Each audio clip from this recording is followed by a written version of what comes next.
Giêsu sẽ cho năm miễn nhẹ con ai ta xiên khao Giêsu che mãi dù nghèo với chỗ thiện ngôn lại qua em muốn đi sâu thì thùng tài nên nghe con với họ bàn kê mãi thời tại vai tình qua ta miễn nhẹ trôi buồn oan buồn buồn rồi miệng qua nhau doan xiên Giêsu thiếu Giêsu hàng buồn đã yêu buồn.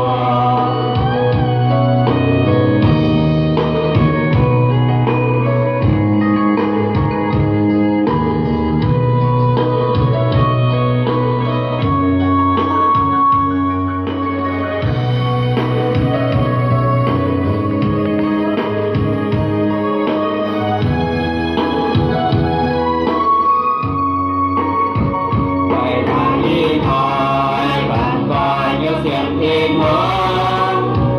về buồn ta nhớ dám mang hai lỗi kia mai mừng chưa lớn giáo hơi chết giang hồ kim thiêu tại sao ta gia dâm của nhảy mẹ của riêng Giêsu thiêu thao các địa hòn nhau